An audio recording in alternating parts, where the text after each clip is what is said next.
It was early in my career, and my kids had this wonderful preschool teacher who was loved by both parents and children.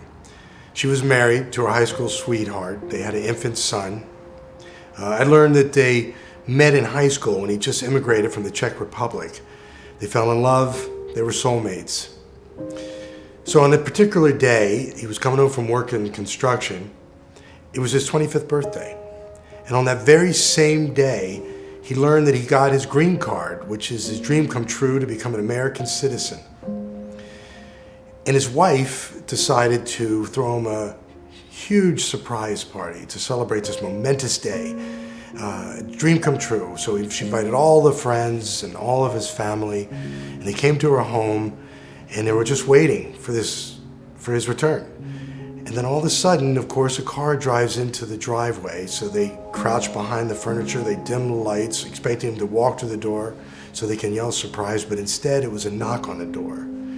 She went to it, she opened it, and there were two law enforcement officers there to tell her that her husband had just died in a fatal car crash. What was supposed to be an incredible celebration was an unbelievable tragedy. She came to me asking for help. I learned that she had already contacted one of the lawyers she saw on TV, and he had told her that the person who struck and killed her husband was a teenager who had little or no insurance. He also told her, and she verified it with her agent, that the insurance, uninsured motorist coverage that her and her husband had purchased, he had canceled about a week before his fatal crash. And she wanted to see what I could do. So I did some investigation, and I learned that the teenager who actually crashed into her husband and killed him was drag racing with another teen who had significant insurance, but clearly not enough.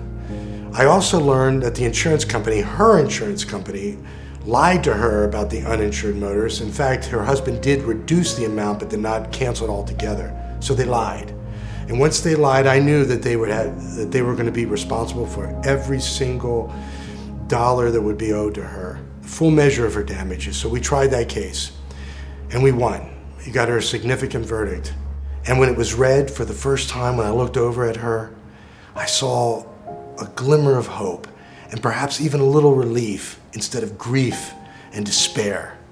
And I thought, what would have happened to her and her infant son if she had listened to that first attorney, or she believed that insurance professional when they told her they couldn't help her? It was in that moment that I knew these were the type of cases I wanted to work on. She was the type of person I wanted to help. I knew these type of cases would be my life's work.